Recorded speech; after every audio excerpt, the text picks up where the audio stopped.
Muy bien. Buenas noches, bienvenidos a nuestra charla Dharma del jueves 22 de octubre de 2020. Namo Buddhamida. Namo Buddhamida. Namo Buddhamida.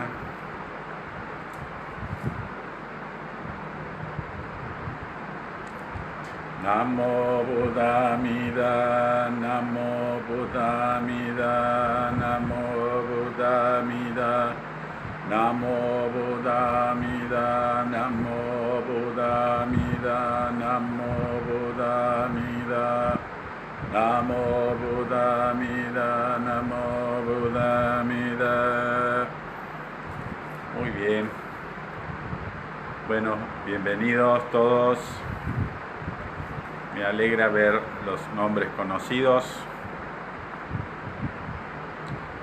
Esta noche tenemos algunas preguntas para ir respondiendo. Ustedes pueden escribir sus preguntas si se les surge alguna duda. Les interesa, pueden escribir en los comentarios y vamos a tratar de responder. Welcome, Mrs. Kritaya. Welcome from Tailandia, Kritaya. Welcome.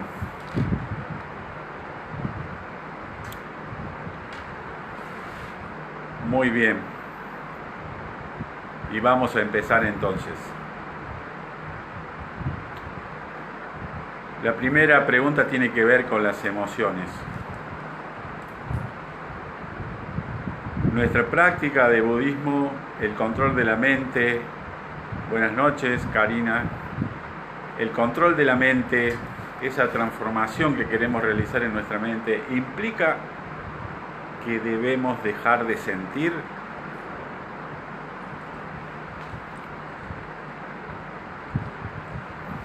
Para nada. Las emociones forman parte de nuestra naturaleza humana y el punto es que a través de la práctica lo que nosotros hacemos es ir purificando la mente y por lo tanto las emociones que se manifiestan en un estado más puro. Y aprendemos en la práctica a dejar ir las emociones que representan estados mentales no saludables, pero sí mantener las emociones que representan estados mentales saludables. Entonces, así, en pocas palabras, no buscamos convertirnos en robots, en seres insensibles a los que no les importa nada. No es ese el propósito. Al contrario, purificamos la mente y sentimos nuestras emociones de una forma más pura. Nos alegramos, nos entristecemos, pero sin el agregado de los aferramientos, de las historias mentales, de esas creaciones mentales que producen sufrimiento. ¿Okay? Bueno, hasta ahí lo dejo. Si quieren hacer alguna pregunta, lo pueden escribir y vamos a tratar de responder. El otro punto es que, ¿qué pasa con la repetición de la liturgia, ¿no? Esta práctica, repetir y todos los días, a la mañana y a la noche, repetir una recitación, algunas partes en español, otras partes en otros lenguajes. ¿Qué pasa con la repetición? Parece como que se hace un hábito que ya no es creativo, ¿no? Que no lo podemos sentir como nuevo, como bueno. Bueno, nosotros usamos en algunas meditaciones la respiración también. La respiración es algo repetitivo, solo que lo hacemos en forma inconsciente y usamos el tomar conciencia sobre ese acto repetitivo como forma de calmar la mente. De la misma manera, la repetición tiene ese propósito. La repetición se transforma en un ritual. Hacemos rituales de movimientos que todos los tenemos en nuestra vida diaria, inclusive. Seguramente cuando uno se mete bajo una ducha, tiene la costumbre de agarrar el jabón con una de las dos manos y empezar a enjabonarse alguna parte del cuerpo primero. O quienes se afeitan, empiezan su afeitada por una parte de la cara, siempre. O cuando empiezan a cepillarse los dientes, también empiezan de un lado. O sea, se van creando pequeños rituales. Esos rituales no son negativos, a menos que estén propiciando malos hábitos. O sea, el problema no son los hábitos, son los malos hábitos. Nosotros usamos la repetición como forma de calmar la mente. Hay un significado también un poco esotérico que dicen los sutras, que cuando uno lo repite atrae beneficios. Entonces le agregamos esa parte también. Pero más que nada, fíjense que nosotros como escuela Zen somos más que nada meditativos y contemplativos. Entonces, la parte que nosotros recitamos los sutras, recitamos alguna oración, dedicamos méritos, esa parte también se hace de forma meditativa. Para nosotros es una meditación. Pero el Zen tiene esa característica de que si nosotros vamos a barrer el patio, por ejemplo, también lo podemos transformar en una práctica meditativa. Entonces, si sentimos resistencia hacia la repetición, lo que podemos hacer es contemplar esa resistencia fuera del momento de la práctica, plantearse, examinar por qué se da esa resistencia, a ver en dónde está enraizada. Porque a veces eso es como una autodefensa del ego o de la mente ilusionada, que necesita estar distrayéndose. Entonces, estar viendo las cosas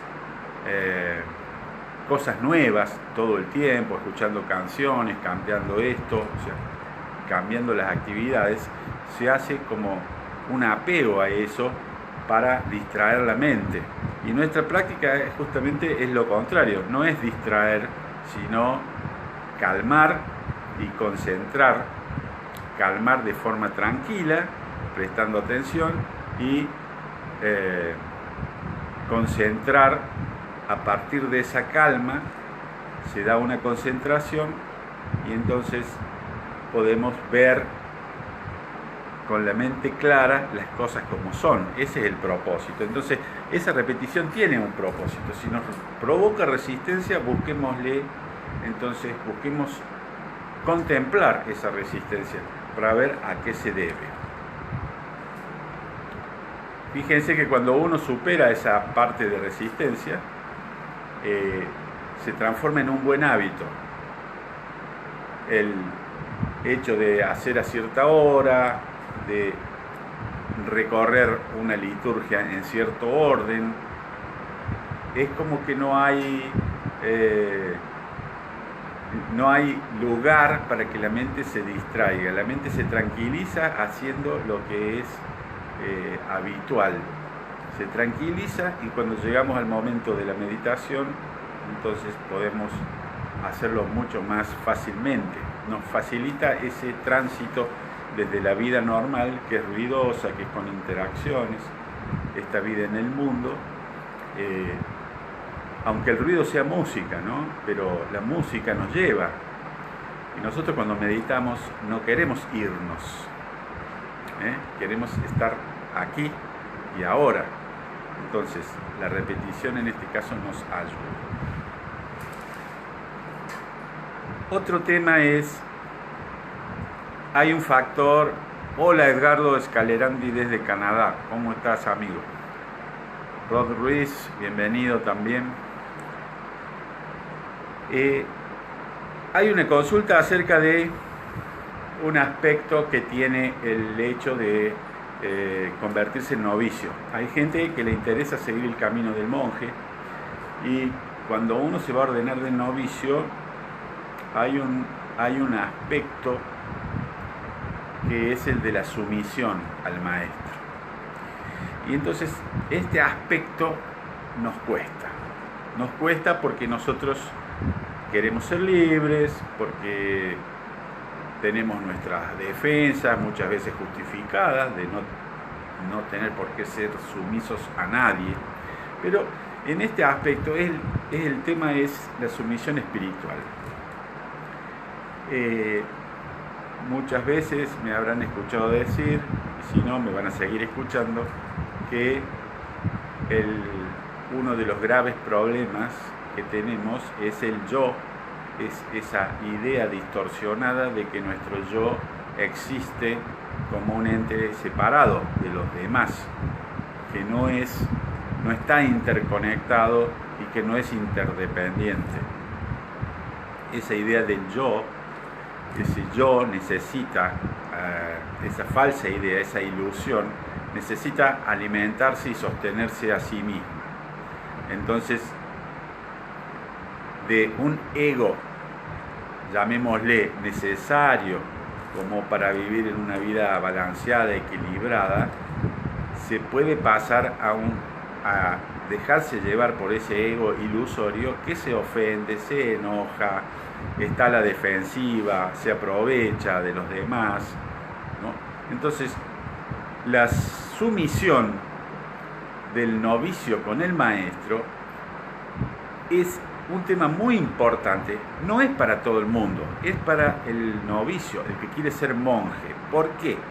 Porque ser monje, de alguna manera, es como se puede ver, hay gente que lo ve como asumir una posición de autoridad respecto de los demás. No una actitud de servicio como en verdad es. Quizás por nuestra civilización, nuestra cultura occidental, nuestra cultura sobre todo en Sudamérica, por una razón de que nuestra idiosincrasia fue marcada por la tradición católica, ¿no? Donde el sacerdote ocupa un lugar preponderante, es intermediario entre nosotros y Dios. Entonces nos queda seguramente algo de eso en el inconsciente y nosotros, ¿qué pasa?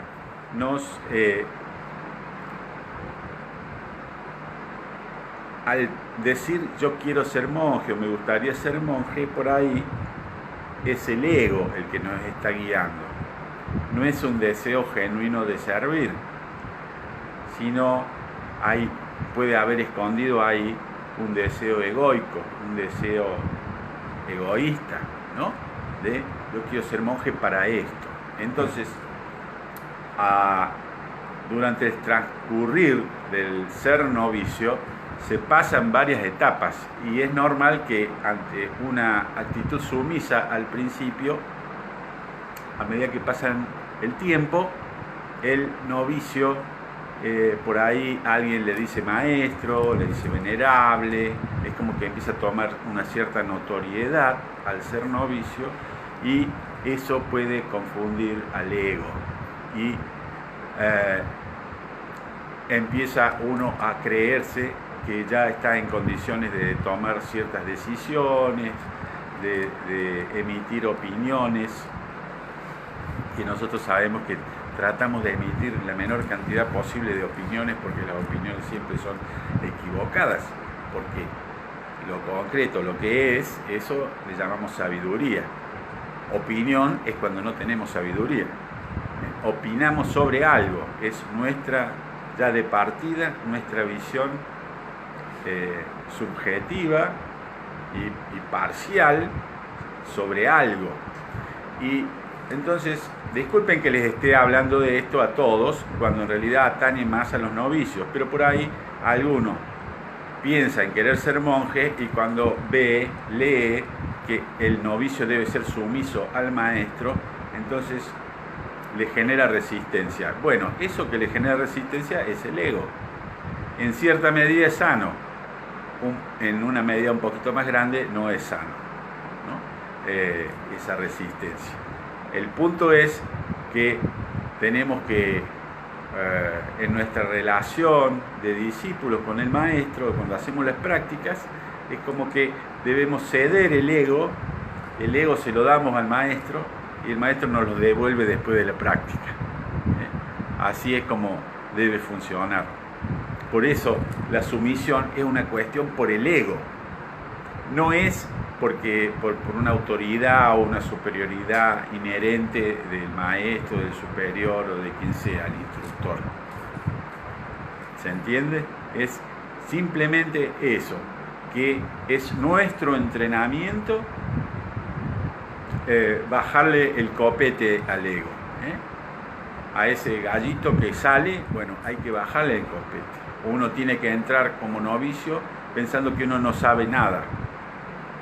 En realidad, la práctica saludable es que en cualquier etapa en la que uno esté, siempre decir, en realidad yo no sé. Esto es, si estoy dando una opinión, ya sabemos que tiene mucho de falso. Entonces, esa es la actitud. Entonces, se le debe marcar mucho al novicio eso de la sumisión en ese sentido. Espero que se entienda. Si no, ya saben que me pueden preguntar.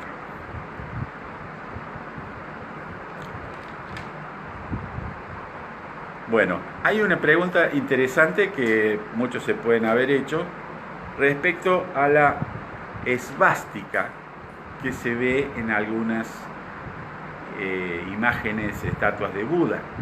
La esvástica es esa cruz que tiene así que tiene patitas y que era el símbolo de la bandera nazi.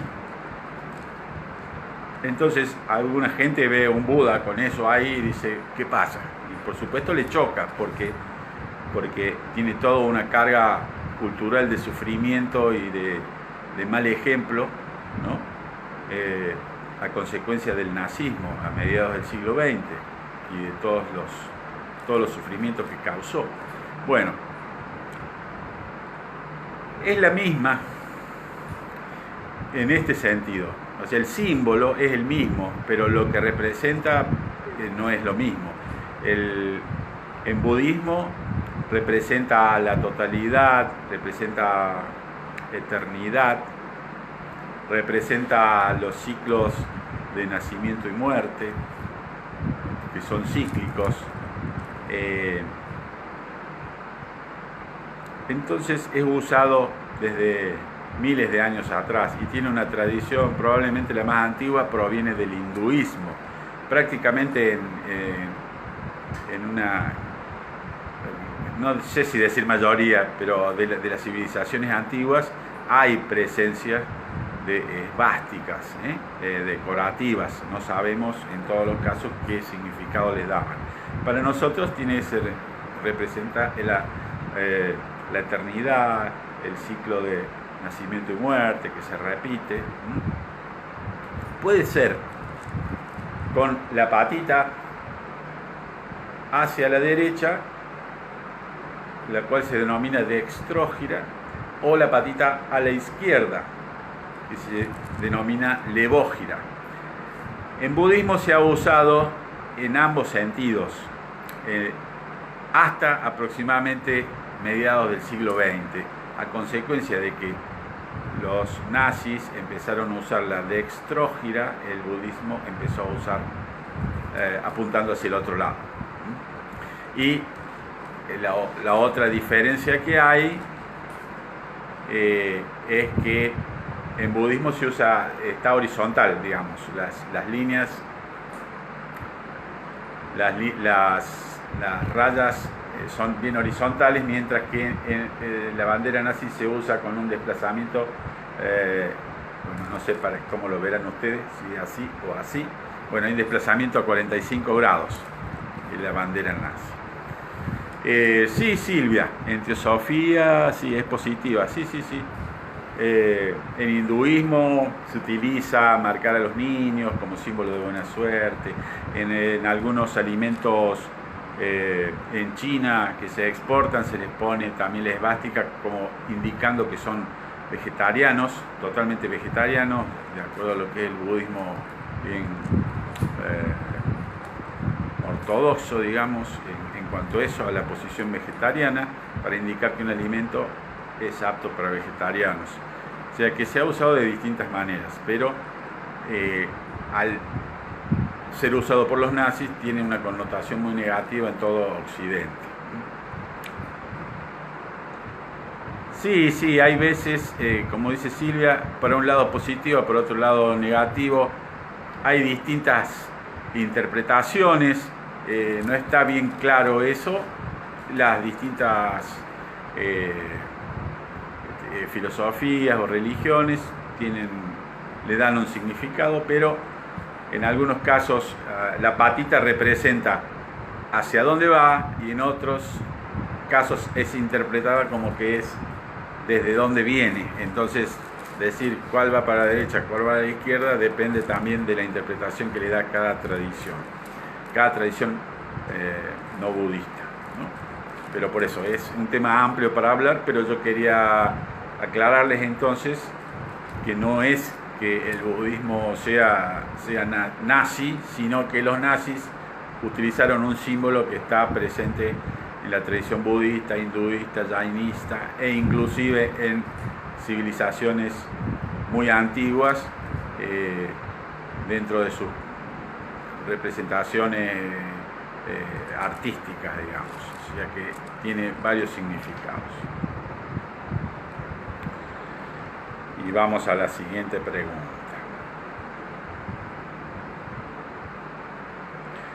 La siguiente pregunta es acerca del Japa Mala. El Japa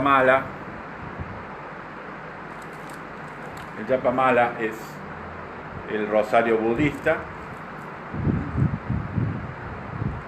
En nuestro caso, el que usamos en nuestra orden, está muy simplificado, pero tiene 108 cuentas de madera, más una cuenta aquí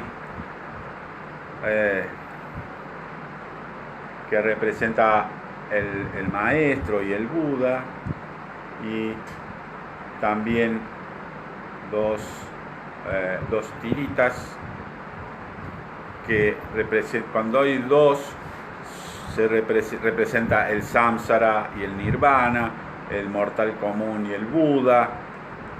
Son esas interpretaciones, y cuando son tres, como en este caso, representa las tres joyas, Buda, Dharma y Sangha, o sea, el maestro, la enseñanza y la comunidad, y también representa los tres cuerpos de Buda, el cuerpo manifiesto del Buda histórico,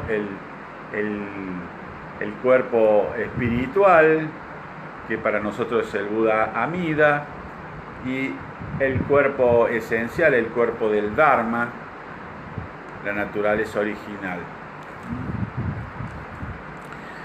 Se usa en la mano izquierda, nosotros lo usamos del lado derecho, metemos el dedito ahí y el otro dedito en sentido contrario para formar como un infinito, la figura del infinito, y se pasa a esta mano y se usa así lo usamos. Cuando queremos recitar algo repetitivo, por ejemplo un mantra, y llevar la cuenta, entonces sabemos que toda una vuelta de Japa Mala tiene 108 cuentas. Entonces se pone de esta manera sobre el dedo medio y se va empujando con el pulgar, a ver si logro que se vea, se va empujando con el pulgar hacia allá. Y por ahí puede ayudar aunque este dedo es considerado impuro para tocarlo, porque bueno, uno se rasca, se mete el dedo en la nariz, señala.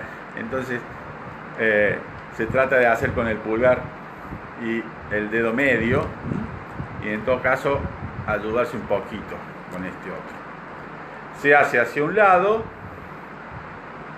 y cuando se llega, se da toda la vuelta, llegamos a este lado, cuando se llega a esta parte, digamos, se hace toda la vuelta por un lado, se llega a esta parte, y cuando se llega a esa parte, se vuelve en sentido contrario, no se pasa por arriba. O sea, terminamos de dar toda la vuelta, en este sentido. Cuando llegamos acá, volvemos el sentido contrario. Vamos pasando así. Se puede usar en el cuello y se puede usar también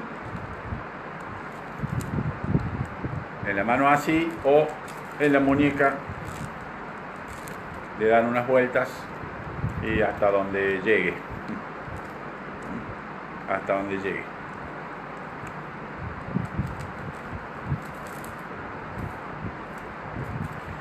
El mala es un complemento de la práctica, no es un objeto de veneración. Pero como es un complemento para la práctica, le demostramos respeto también. Entonces tratamos de, como todo lo que respetamos, tratamos de no apoyarlo directamente en el suelo, o sea, apoyarlo arriba de algo siempre. Si lo vamos a poner en el piso, si estamos sentados en el piso, lo ponemos arriba de un papel o lo que haya. Lo mismo que si está apoyado en el piso, no le pasamos caminando por arriba y ese tipo de cosas. Lo cuidamos. Aparte de la práctica en sí, para mantras o sosteniéndolo durante nuestra práctica meditativa o recitativa, llevarlo con uno mismo sirve para recordarnos de ser buenos budistas.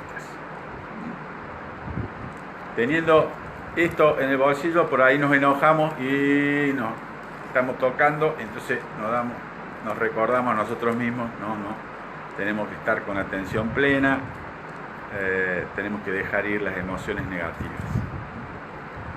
Eso básicamente. Hay distintas formas de japa malas en las distintas escuelas. Hay algunos que están divididos en dos partes, o sea que tienen otra partecita así, y se usan una parte para cada lado. Hay otros que están divididos en varias otras partes, pero bueno, nosotros tenemos nuestra forma, es muy simplificada, es muy sencillo, de manera tal que lo podamos hacer en caso de no estar cerca del templo. Yo lo hago. En caso de no estar cerca, uno puede verlo. Ese yuzu que me dice Guillermo, que tiene 5 puntas, que representan las piedras, sí, ese es un yuzu de la tradición Nichiren.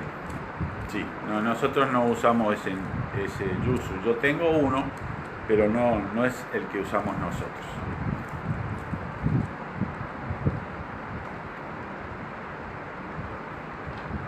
Muy bien. Lo importante es recordar que es un elemento complementario, nos ayuda a recordar de nuestra práctica, nos ayuda a enfocarnos, a tranquilizarnos, a calmar la mente.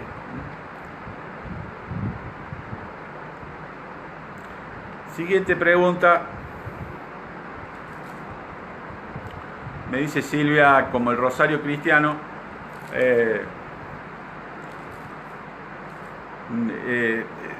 a ver, si por ser político te debería decir que sí, pero como yo no sé del rosario cristiano, no te puedo responder si es así. Entonces, para no hablar de lo que hacen los demás. Sí, me faltó decir que yapa mala, mala es como una guirnalda y yapa es la repetición de un mantra o de una oración. Bueno, la siguiente pregunta es el sentido de la liturgia.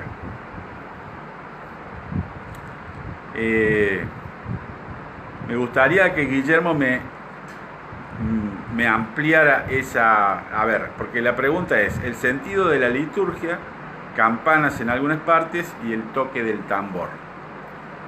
Entonces no sé si campanas en algunas partes y el toque del tambor es lo que quiere decir con el sentido de la liturgia o son preguntas separadas. Entonces, voy a responder lo de las campanas y el toque del tambor y Guillermo me escribe si el sentido de la liturgia me amplía a ver a qué se refiere. Muy bien. Las campanas y el toque del tambor en realidad es el toque no de un tambor sino de un pez de madera. El pez de madera es un instrumento, bueno, que representa el pez. ¿Por qué el pez? ¿Qué importancia tiene el pez? Porque el pez tiene los ojos abiertos y representa esa actitud de atención plena, que no cierra los ojos, siempre está atento. También representa la iluminación. También representa la iluminación de todos los seres que habitan en el agua. Y la campana a todos los seres que habitan en el ambiente de aire y tierra. Algunos estilos de escuelas budistas tienen más instrumentos. Nosotros es muy simplificado. Usamos el pez de madera y la campana puede ser de distintos tamaños. La campana nos ayuda en los templos y monasterios a llamar la atención sobre el volver al aquí y ahora y a esa atención plena hacia la iluminación. Y el pez de madera nos sirve para llamar, a veces para llamar a la práctica, como el que se hace al principio, es para llamar a la práctica. También se pueden usar otros instrumentos, son unas maderitas que se golpean entre sí, o un pedazo de madera que se usa en Zen con un martillo de madera, se usa para llamar a la práctica.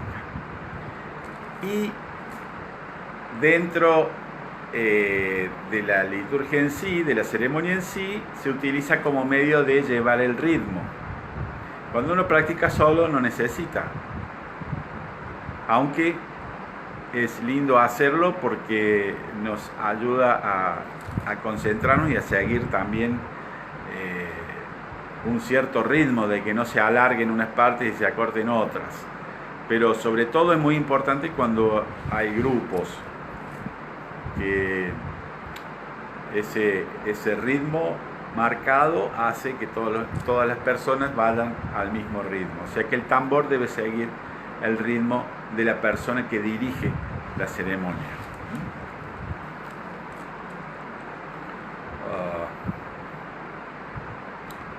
El pez de madera. No sé si dije tambor, porque el tambor tiene un simbolismo de que antiguamente los tambores se usaban en la guerra, ¿no? Como para vencer a los enemigos. Y en el caso de la práctica budista es para vencer a nuestros enemigos internos, a nuestras ilusiones, ¿no? Entonces habrán notado, si han practicado algo de música o cuando uno escucha que los sonidos de percusión tienen como una carga ancestral que cuando los escuchamos nos mueve, nos ayuda a estar más atentos, a seguir el ritmo.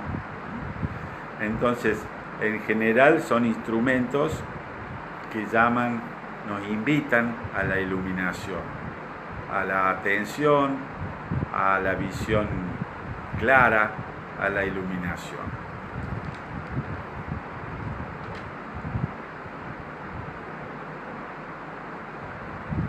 ¿Por qué? Bueno, se tocan en algunas partes, en particular las campanas en algunas partes del sutra. Bueno, eso es convencionalmente para darle un inicio. Se empieza tocando el tambor, el mokugyo, el pez de madera, y después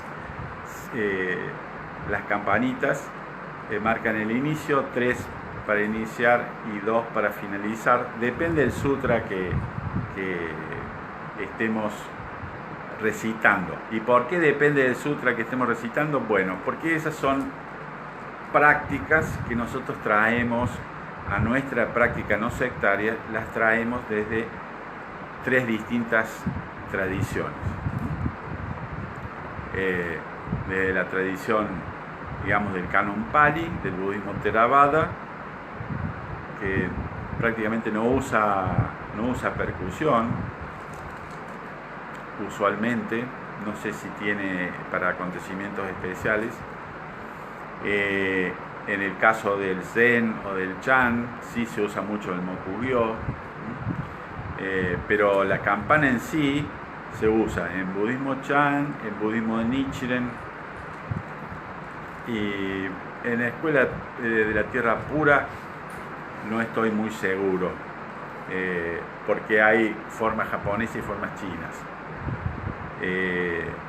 Pero simplemente eso, marcar inicio y marcar final. Hay partes que se repiten, como el capítulo 2 del Sutra del Loto, la última parte se repite 3 veces. Entonces, en la tercera parte, para indicar que es la última y bajar el ritmo, para terminar, se toca la campana al iniciar y casi terminar la última parte. Así que bueno, son elementos de soporte que inspiran, animan y tienen una simbología, pero también tienen una parte práctica que es ayudarnos a seguir el ritmo, a llamar a la gente, a avisar cuando está por terminar la recitación de un determinado sutra. Bueno, si el sentido de la liturgia, no sé si queda respondido, Guillermo. La liturgia liturgia le llamamos el texto que seguimos, el orden que seguimos para la ceremonia, ¿no?, de práctica que hacemos 2 veces al día, uno a la mañana y otro a la noche.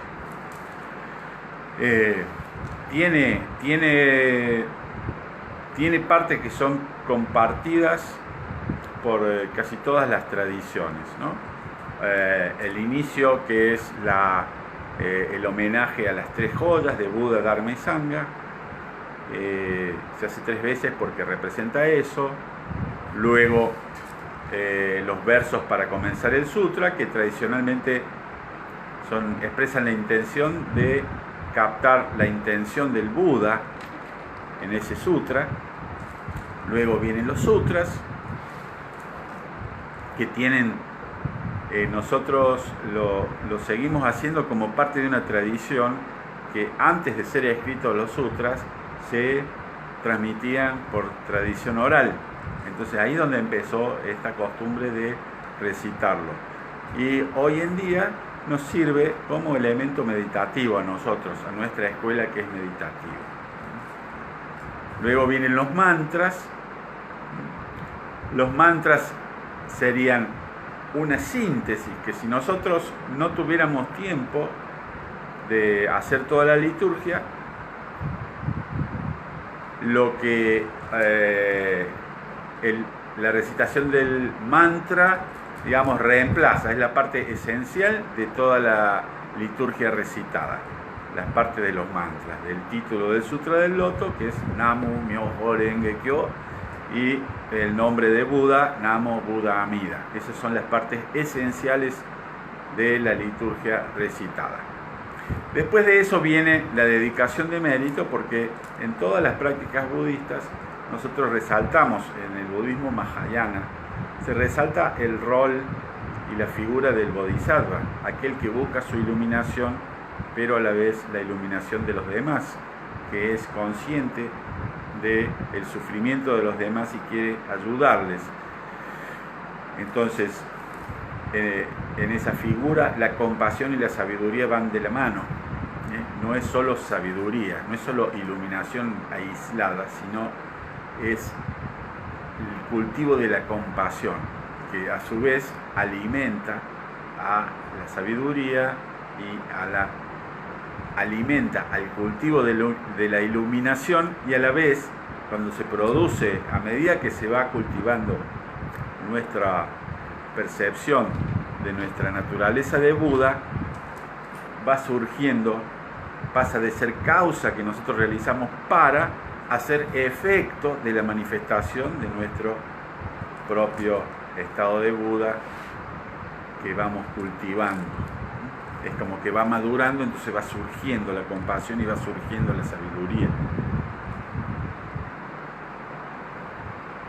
Entonces, esa compasión la expresamos en la liturgia dedicando los méritos de nuestra práctica. Hacemos una práctica que nos da méritos, nos da buen karma. Entonces, en la dedicación de méritos compartimos con todos los seres.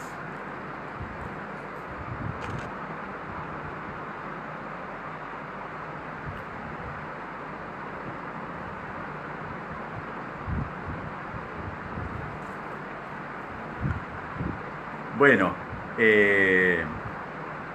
me preguntan, Abel, el gran sonido del gong que se toca al final de la meditación en una práctica intensa desde el gran gong situado tras el maestro. Bueno, eso tiene distintos significados de acuerdo a las tradiciones. O sea, por un lado, representa la salida de la práctica meditativa y representa la expresión de nuestro estado de budeidad. Y ese es el significado que nosotros le damos a esa práctica. Nosotros no lo realizamos porque no tenemos gran nuestra práctica es muy sencilla. Estamos casi como monjes y practicantes del bosque que no tenían prácticamente nada. Entonces usamos solo el gong. Tenemos dos, una campanita en realidad que es como un bol tibetano y otro más chiquitito, y bueno, eso usamos para salir de la meditación. Muy bien.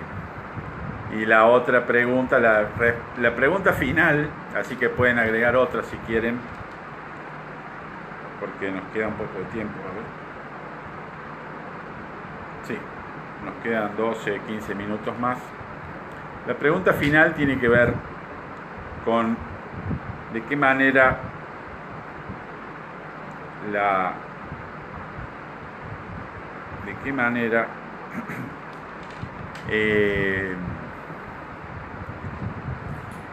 nos influencia lo que sucede desde afuera a nosotros, a nuestro karma, o cómo podemos considerar nuestro karma cuando estamos condicionados por situaciones que vienen en nuestro entorno, por la sociedad, por el medio ambiente, etc.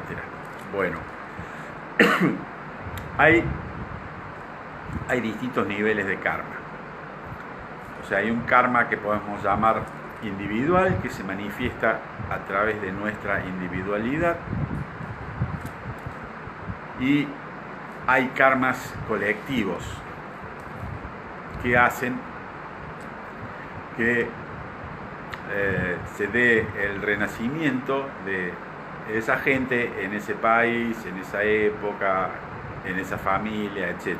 Hay karmas colectivos de distintos niveles, que serían un poco la consecuencia de los karmas individuales de la gente que vive ahí, la gente que ya vive y la gente que tiene afinidad con ese karma colectivo, entonces es atraído. Sabemos que las palabras son señales nomás, así que no sean rigurosos con las palabras que yo uso, trato de explicarles nomás. Esa conciencia es atraída hacia ese lugar, esa familia, por esa afinidad kármica. De la misma manera que nuestra afinidad kármica ha hecho que nosotros nos encontráramos. Y aparte de ese condicionamiento kármico está nuestro, llamémosle, libre albedrío, que es condicionado, ¿no?, por ese condicionamiento kármico, pero donde hay lugar para nuestra propia decisión, nuestra voluntad. A veces nuestra voluntad es débil y entonces el relacionamiento o la afinidad kármica es simplemente para cruzarnos, encontrarnos y nunca más pasa nada, no nos vemos más, no hubo atracción hacia la práctica. Pero en otros casos hay un poquito más de afinidad y entonces cuando uno se acerca, a pesar de que sí va a tener obstáculos, porque siempre hay resistencia, la parte del mal karma, digamos, entre comillas, es como que nos va tirando para que no practiquemos, La parte negativa nos va tirando, nos va estirando, como se dice en Paraguay, o podemos decir, hay una carretera marcada y por nuestro karma, es nuestro condicionamiento, entonces tendemos a ir por ese camino marcado y nos cuesta salirnos para cambiar la dirección de nuestra vida. Entonces nos quejamos por ahí de que se nos repiten situaciones de sufrimiento y en realidad lo que pasa es que seguimos transitando el mismo camino. Todos deben conocer esa frase de Einstein que dice que locura es esperar que haciendo las mismas acciones podamos obtener resultados distintos. Esa es una definición de locura. Bueno, en el caso nuestro, el karma, nosotros repetimos las mismas situaciones, decimos yo soy así, yo pienso así, yo no puedo hacer otra cosa, es mi forma de ser, y seguimos tomando las mismas decisiones, dejándonos llevar por esos condicionamientos, por nuestros impulsos, etc. Y entonces terminamos recorriendo los mismos caminos, eligiendo los mismos lugares por donde pasar, y bueno, en esos lugares caen macetas, hay pozos, bueno, ¿no? También hay partes lindas, pero fíjense que hay partes, todos tenemos partes en nuestras vidas en que hay cosas que no nos salen, nos cuesta mucho, donde patinamos siempre, y hay otras cosas que nos salen fáciles. Es por ese condicionamiento positivo y negativo que tenemos. Pero ejerciendo nuestra voluntad, si logramos abrir los ojos y tener suficiente fuerza de voluntad, podemos empezar a manejar las riendas de nuestras vidas, ¿no? Entonces, lo que sucede es que todo es originado por causas y condiciones. Nosotros tenemos causas internas que nos llevan, y efectos latentes en nuestras vidas que nos llevan a ir tomando decisiones, y cuando se dan las condiciones externas apropiadas, esas condiciones, esas causas internas y esos efectos latentes se transforman en efectos manifiestos en nuestras vidas. Entonces, cuando hacemos acciones saludables, correctas, de mente, palabra y acción, lo que nos espera son circunstancias favorables. El Dhammapada dice que nos sigue la felicidad como una sombra. Y también el caso contrario, si seguimos realizando acciones de mente, boca y cuerpo que son no saludables, entonces el sufrimiento también nos sigue como una sombra. Entonces, eso así es la cuestión. No es que la sociedad, el jefe, nuestro ex o nuestra ex o esas condiciones desfavorables sean los culpables. Tienen su responsabilidad porque cada uno lleva adelante sus propias acciones, entonces va generando su propio karma. Pero respecto de nuestras vidas, están cumpliendo los roles para que se manifiesten sufrimientos que nosotros, sufrimientos o felicidades, o gozos, placeres, que nosotros determinamos por nuestras acciones del pasado.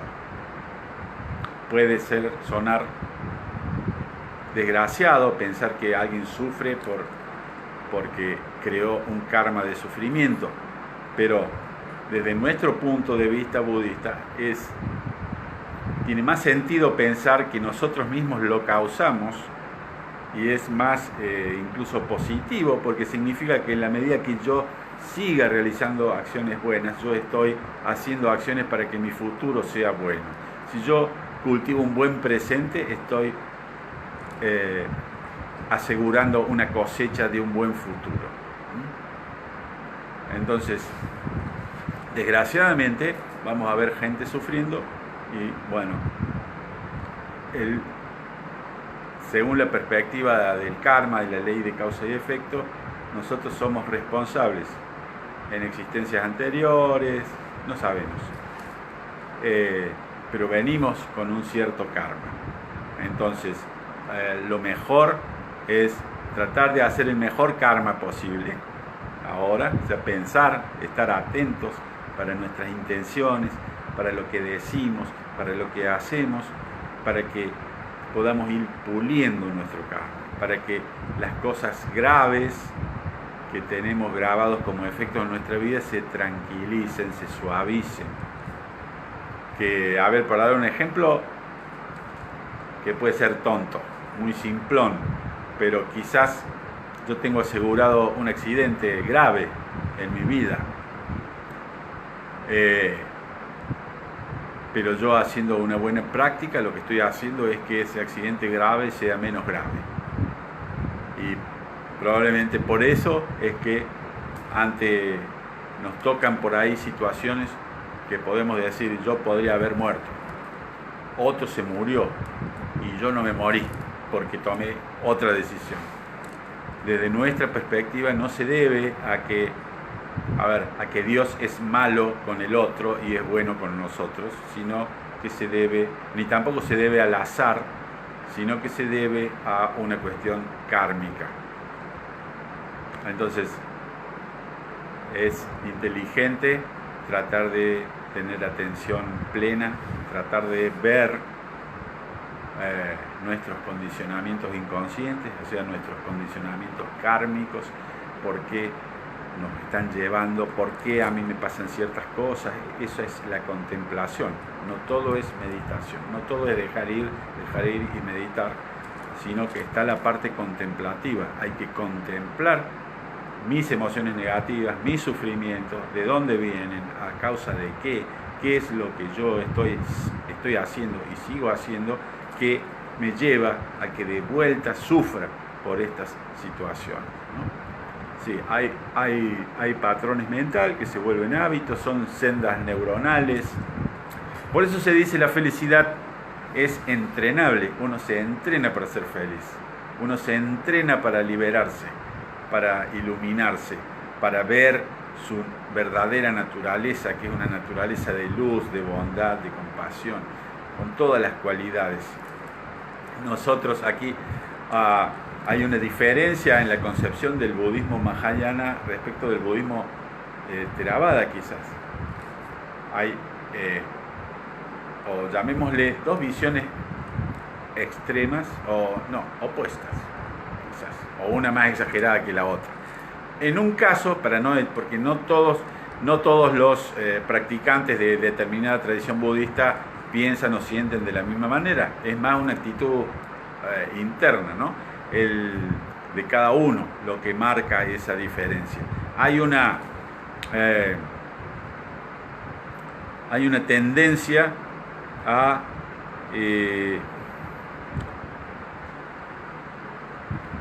que nosotros eliminemos, o sea, extingamos los deseos.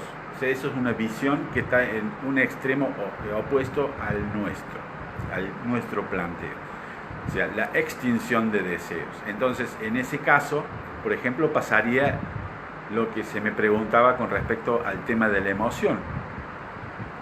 Si yo voy a extinguir deseos y me paso de la ecuanimidad, del balance mental, del equilibrio, a una situación en la que no me importa nada, a una cesación de deseos, una cesación de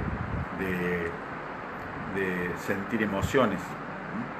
Esa es una postura, una perspectiva que no compartimos. Nosotros abogamos por una transformación de los deseos, no una extinción. O sea, transformamos los deseos egoístas en deseos altruistas, deseos que nos ayudan a beneficiar a otros también. Entonces, la emoción se purifica, no se extingue. El deseo se hace bueno en vez de extinguirse. La iluminación no es solo extinción de la ignorancia, la ira y la codicia. No es solo eso. Tiene el aspecto positivo de manifestar una verdadera felicidad, una verdadera sabiduría, una verdadera compasión, un verdadero ser frente a una concepción de que no hay yo separado, entonces no existimos. Esa es una visión extrema. Yo no existo, esa es una visión extrema. Entonces, si yo no existo, no importa lo que haga. Son conclusiones que se pueden sacar, no es esa la posición. El yo que no existe es el yo separado, el yo que no es interser. Nuestro verdadero yo es interser, es un yo en interrelación, es un ego que deja de ser egoísta, es un ego que busca para sí pero busca para los demás, y que cuando llegamos a poder manifestar esa iluminación inherente que tenemos,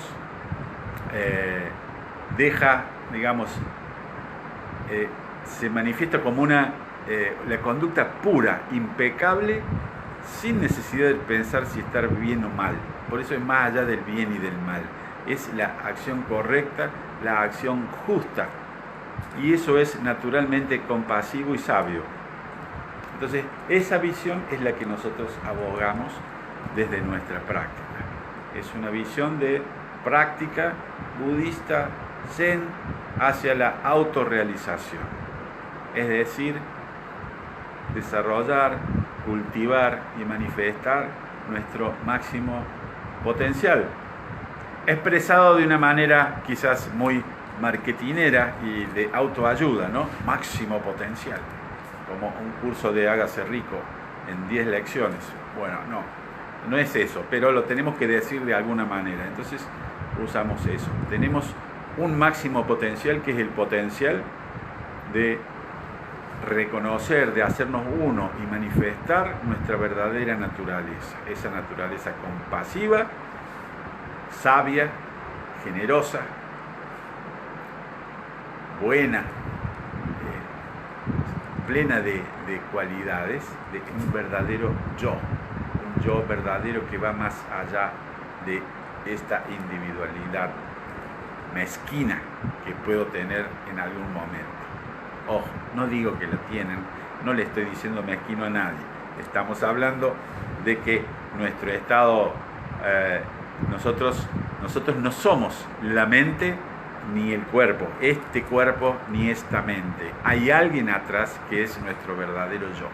Ese verdadero yo no es no es la mente, no es el Buda todavía porque no se manifestó, no ha despertado, no es algo material porque no lo podemos pasar, tomar, ni tampoco es el vacío, la vacuidad, la inexistencia, porque la inexistencia no puede escuchar, no puede ver, no puede gustar, no puede decidir. ¿Está? Ese verdadero yo es algo que no podemos definir y que para verlo usamos distintos mecanismos, distintos estilos de meditación, como ya hemos visto en otras reuniones. Entonces, ese aspecto positivo es el que buscamos con nuestra práctica. Y es un buscar a la vez sin buscar, porque si lo buscamos demasiado, implica ir haciendo elecciones intelectuales, y eso es un error. Porque había un señor que no era budista, pero que tenía muy claras las ideas, que se llamaba Krishnamurti, y él decía, nosotros buscamos, ¿por qué? Porque la mente está confusa, está confundida. Ahora, si uno está confundido y busca, va decidiendo, esto me parece, o me parece más esto, o más lo otro. ¿Y qué pasa con esa decisión? No conocemos el resultado, no sabemos lo que buscamos y vamos tomando decisiones desde una posición confundida. Entonces, ¿qué pasa? Nos seguimos confundiendo. La actitud sería, bueno, dejemos de dar tantas definiciones y poner tantas etiquetas y practiquemos para abrir la mente de manera tal que seamos capaces de percibir la verdad cuando surja. No vamos a buscar una naturaleza Buda que nosotros digamos, es el alma, es esto, es lo otro, es un espíritu. No. Si vamos buscando así, partimos desde la confusión y vamos a seguir confundidos, porque vamos a buscar a aquellos cuyas palabras o enseñanzas resuenen con esas ideas que nosotros tenemos. Las ideas que nosotros tenemos son equivocadas. Si no, serían sabiduría. ¿Está claro? Si lo supiéramos, sería sabiduría. No serían equivocadas y no necesitaríamos buscar nada. ¿Está? Entonces nuestro buscar es un buscar sin buscar. Sí, yo estoy buscando, pero ¿cómo busco? A través de esta práctica. Hago algo que no me gusta, pero dejo ir el no me gusta. Estoy media hora o 40 minutos recitando algo que no me gusta recitar, pero que ayuda a que mi mente se tranquilice. Y me siento en silencio, a veces cultivando la bondad, a veces simplemente atendiendo a lo que surge, dejando ir todo. A ver si dejando ir todas las nubes podemos ver el sol que está detrás.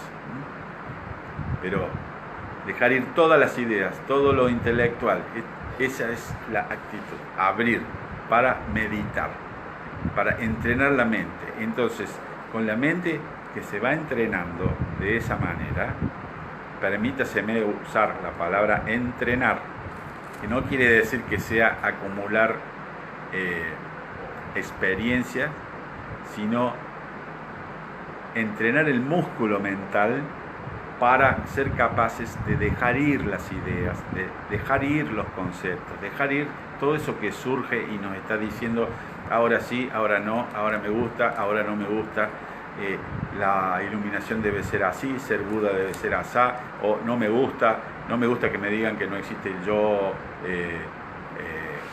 con sustancia, yo creo en un alma eterna, yo creo en esto o yo creo en el otro. No, lo podemos practicar desde cualquier ideología, filosofía o religión, pero cuando lo practicamos tenemos que dejar ir todas las creencias, todas las ideas, tenemos que ser capaces de dejar ir. Ese es el entrenamiento que hacemos. A través de nuestra mente ilusoria vamos a llegar a nuestra gran mente, a nuestra mente absoluta, a nuestra naturaleza de Buda, a nuestra verdadera naturaleza o naturaleza original.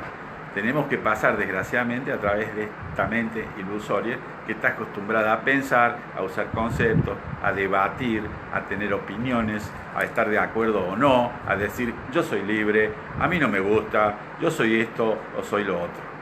No, vos, tú, no eres ni eso ni lo otro. Eso que te crees que eres es solo el ego.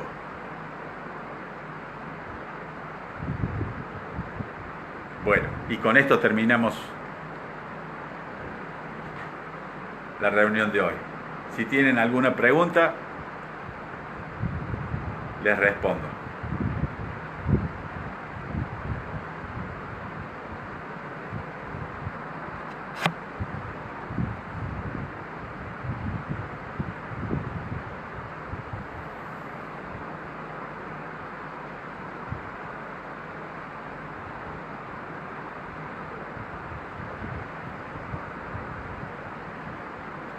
Bueno, si les queda la pregunta sin escribir, igualmente yo la recojo después cuando lea los comentarios y la responderé en la próxima reunión. Les agradezco mucho que hayan compartido esta hora conmigo. Los invito a seguir caminando juntos el camino espiritual. Cada uno tiene su camino bajo sus pies, ¿no? Hay que agradecer a todas las decisiones que hemos tomado, las que nos parecieron buenas y las que nos parecieron malas, porque todas ellas nos trajeron a este momento, a esta situación. Y ahora que estamos en esta situación, podemos sacarle provecho. Muchas gracias. Namo Buddha Amida.